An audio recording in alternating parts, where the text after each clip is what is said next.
The market was alive with noise, vendors shouting prices, children chasing each other through the narrow alleys, and the faint smell of roasted corn drifting through the humid afternoon air. Among the crowd sat a man whose clothes were torn, his hair matted, his face hidden beneath the shadow of an old cap. His hands, though calloused with dust, carried a certain grace, the kind that did not belong to one who begged for coins. He sat silently beside a basket of wilted flowers, his gaze wandering, not in search of pity, but in study of the people who passed him by. No one recognized him, not the shopkeepers he'd once helped secure business loans for, not the banker who now refused him even a second glance, not even a young woman selling fruit nearby, whose father's company he'd quietly saved from collapse 3 years ago. To them, he was invisible, a nobody, but his name, if whispered in the right circles, could still send entire boards of directors scrambling for approval. Adrian Vale, billionaire, CEO of Vale Industries, a man who had built empires across continents and vanished without a trace 6 months ago.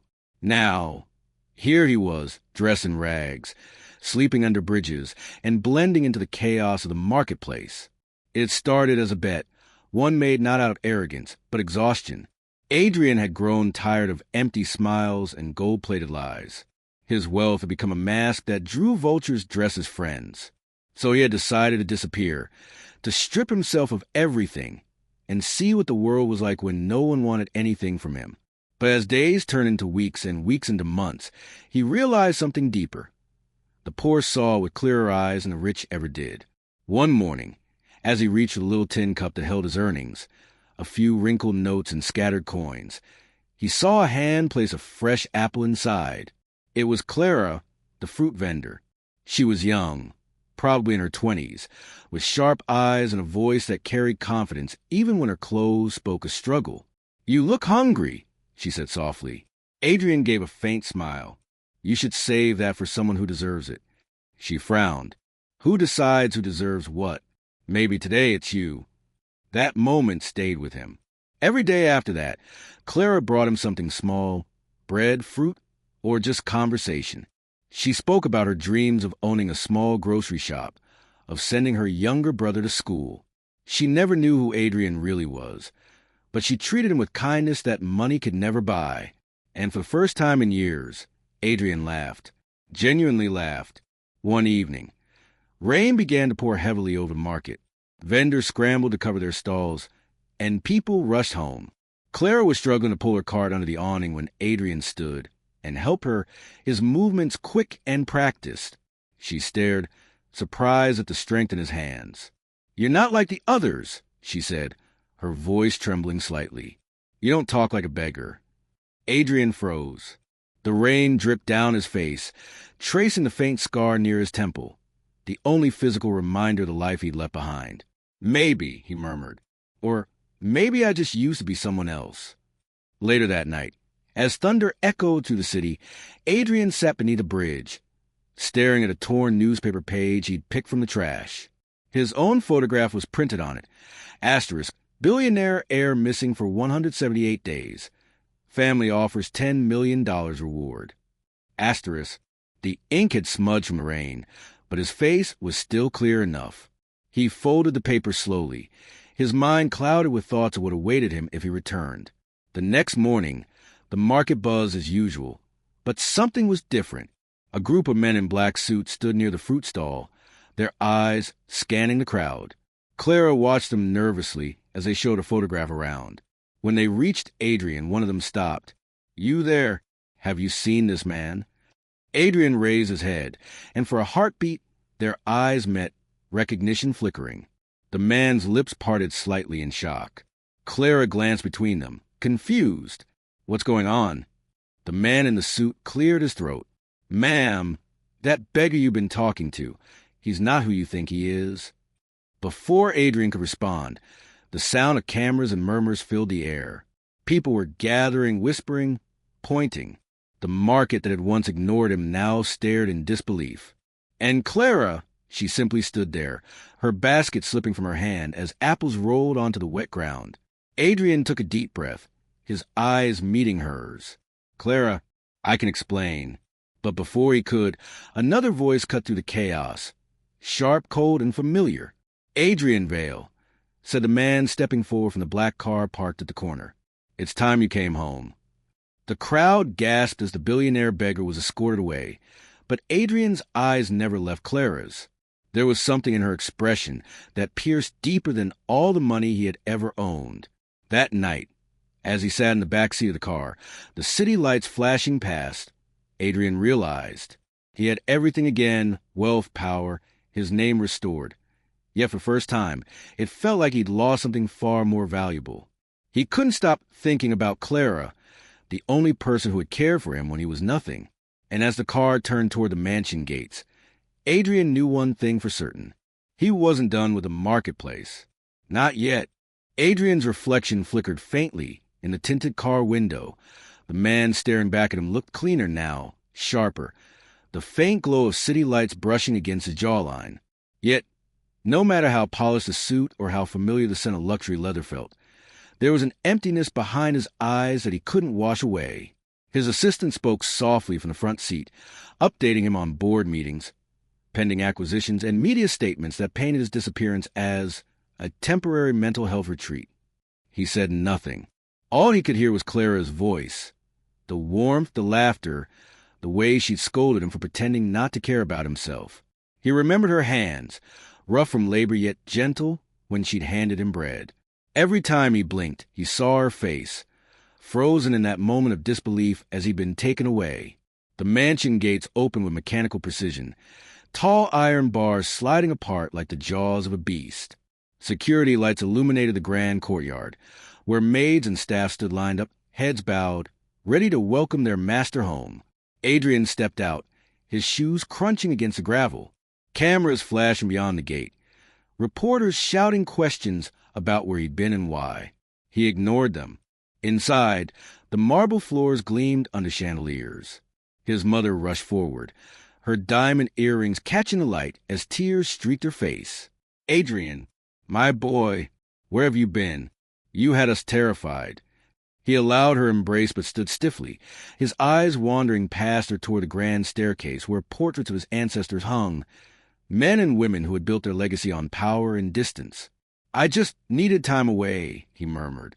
His father entered moments later, tall, stern, carrying the air of a man who had never bowed to anyone. "Time away?" His tone was cutting. "You vanished, Adrian. Do you have any idea what it cost his family?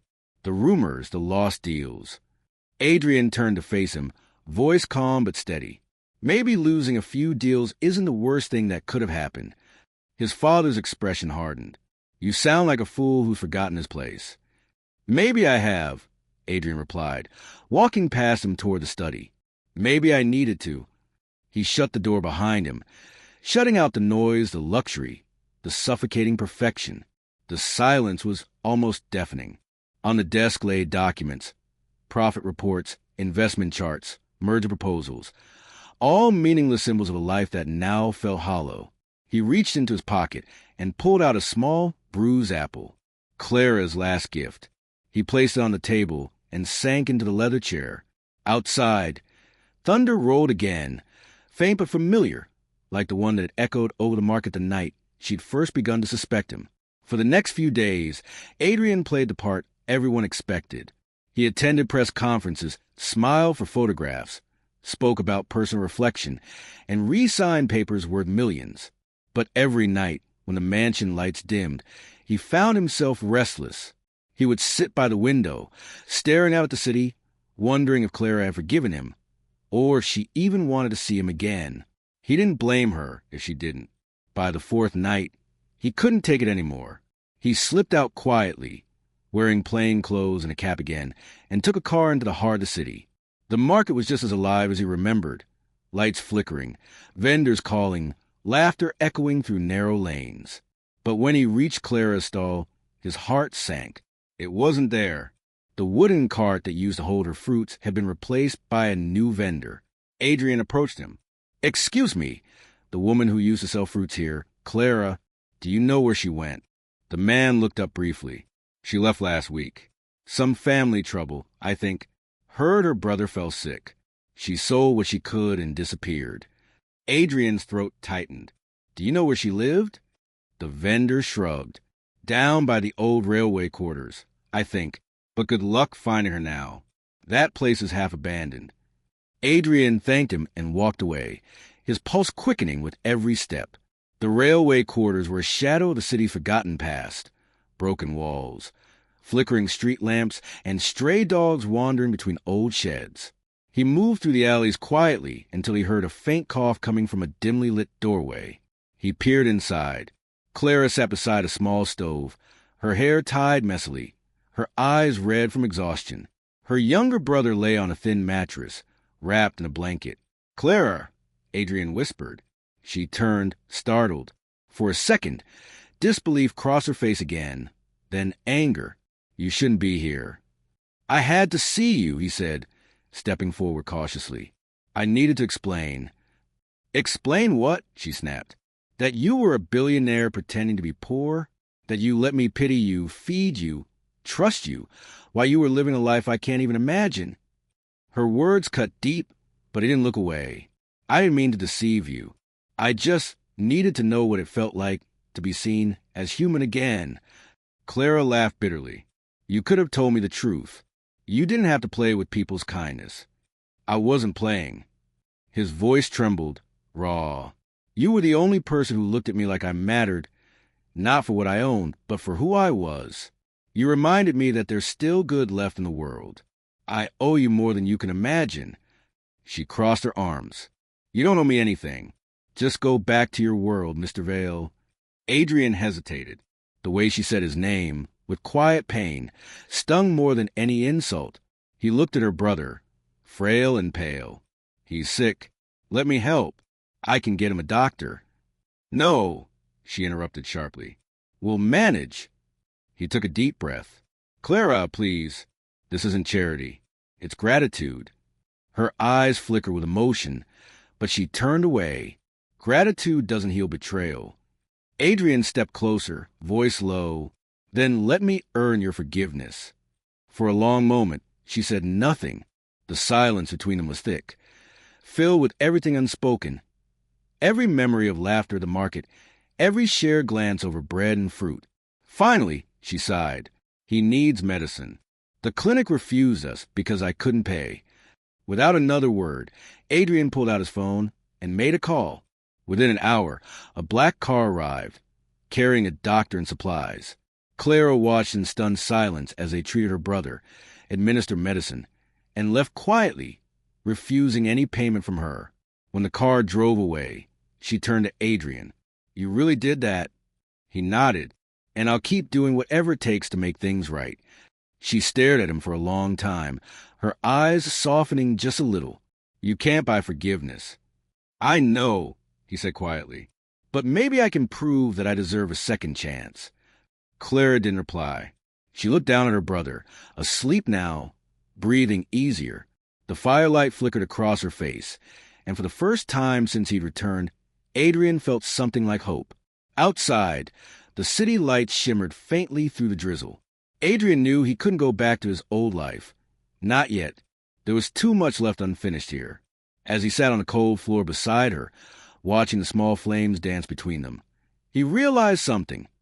All the gold in his world had never felt this real. And somewhere deep inside, a decision began to take shape. One that would change everything again for both of them.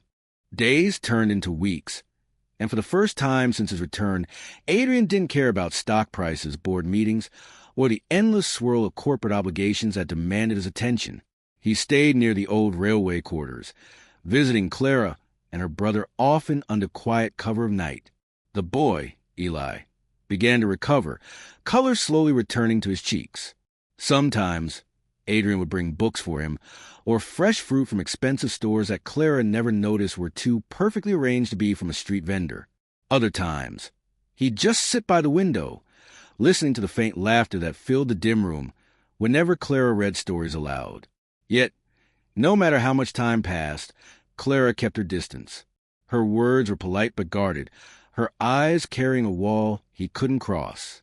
She never said thank you, not in the way most people did with Adrian Vale, and strangely, that made him stay even longer.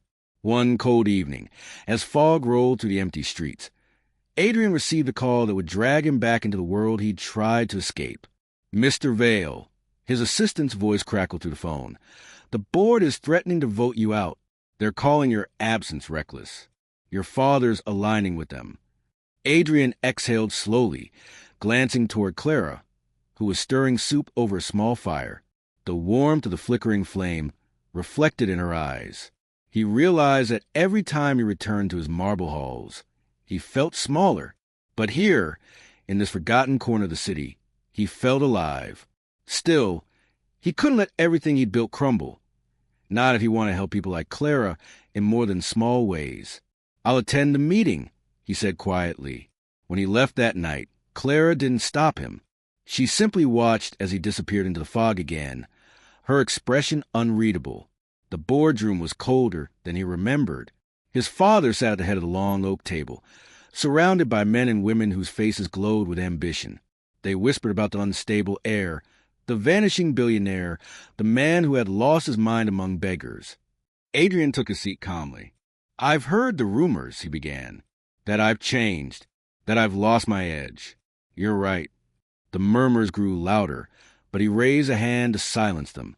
"I went out there," he continued, his voice deep and steady, "among the people who make this company possible, the ones who buy our products, who work in our factories, who trust our name. And I saw something none of you have seen in years, reality." His father's brow furrowed. "Reality doesn't keep this company alive, Adrian. Profit does." "No," Adrian said firmly. "People do." He rose from his chair, his gaze sweeping across the room.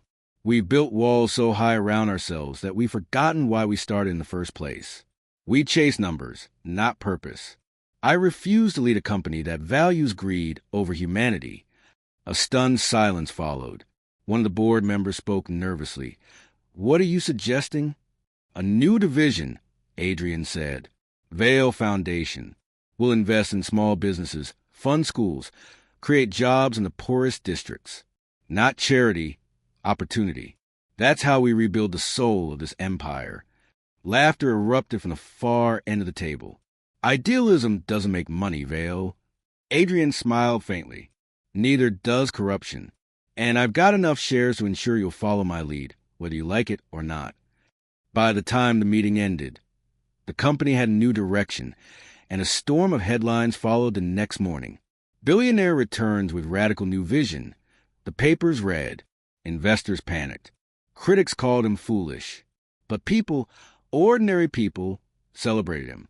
And in the market, Clara saw his photograph again. For days, she said nothing. But late one evening, as she was closing her small stall, rebuilt now with Adrian's quiet help, a black car pulled up beside the street. The door opened, and he stepped out, no longer dressed in silk suits, but in simple jeans and a gray coat. "Clara," he said softly. She froze, her hand stilling over the basket of apples. "You shouldn't be here." He smiled faintly. "That's what you said last time. But I came anyway." She sighed, shaking her head. "Why, Adrian? You have your world back. You don't belong in this one." He walked closer, his tone sincere. "I don't belong anywhere that you're not." Her breath caught, but she looked away. "Don't say things you don't mean." "I mean every word," he said, voice low. "When I lost everything, I found myself. And when I found you, I found what was missing all along. You saw me when no one else did. Not the name, not the money, just me." She hesitated, her walls trembling. "I don't know if I can trust you again. I'll spend the rest of my life proving you can." For a long, quiet moment, the market seemed to fade away. The world shrank to just the two of them standing beneath the dim streetlight, the air heavy with rain and truth. Then Clara looked into his eyes, really looked, and saw something she hadn't before. Not the billionaire from the news, but the man who had once sat beside her, sharing a piece of bread and laughter in the cold. And without a word, she nodded, just once. Adrian smiled, small but genuine, as if that single gesture had healed something inside him that no amount of wealth ever could. Weeks passed, and the market changed in ways no one expected. Vale Industries began opening small development centers, free training programs, microloan stations, clinics funded quietly under Clara's name. The newspapers called it asterisk the beggar's revolution. Asterisk is the story of the billionaire who disguised himself as a beggar became legend, a tale whispered in the streets, told to children as a parable of humility and grace. Adrian never confirmed it. He never denied it either. He and Clara worked side by side, building something new from the ground up. She handled the people, knew their struggles, their needs. He provided the resources and the reach. Together, they became unstoppable. But fame has a way of testing even the purest souls. One night, at a grand charity gala hosted by Vale Foundation, Adrian found himself surrounded once again by the world he had once fled. Glistening chandeliers, champagne glasses, empty flattery. Cameras flashed as he stood at the podium, delivering a speech about change and compassion. And then he saw her, Clara, standing at the edge of the crowd, dressed simply in a dark blue gown. She looked out of place, uncomfortable, her eyes searching for his. He stopped mid-sentence. "For years," he said slowly, his voice echoing across the marble hall, "I thought wealth was about how much you could own. But I learned that true wealth is about who you become when you have nothing left." The crowd watched, mesmerized. He stepped down from the stage and walked toward Clara. "This woman," he said, his voice steady, "taught me that." The cameras flashed again, but Adrian didn't care. He took Clara's hand and smiled softly. "You once told me that gratitude doesn't heal betrayal," he said. "You were right. Love does." For the first time, Clara didn't pull away, and though the applause thundered around them, in that moment, it was silent between them, silent and infinite. Months later, a quiet rumor began spreading across the city that the market beggar and the fruit vendor had built something extraordinary together, that they had turned poverty into purpose and compassion into an empire far greater than any stock portfolio. Adrian's mansion stood empty now. He'd given most of his inheritance to the foundation and moved into a modest apartment overlooking the same streets where his story had begun. Every morning, he walked to the market with Clara and Eli, carrying crates, laughing with the vendors. The once feared billionaire was now just another face in the crowd, content, human, free. And sometimes, when strangers passed him without recognition, Adrian smiled. Because once upon a time, that was all he'd ever wanted, to be seen not as a symbol, but as a soul. As the sun dipped low over the golden market stalls, Clara leaned against him, whispering, "Do you ever miss it? The power, the fame, the fortune?" Adrian looked at her, the corners of his lips curving into a soft smile. "I used to think power was owning everything, but now I know power is being free enough to give it all away." She smiled back, eyes warm and full of quiet pride, and as laughter rippled through the market, echoing beneath the orange sky, one truth settled like a whisper between them, one that the world would someday remember. The richest man in the city was once a beggar, and the woman who gave him an apple had given him back his soul.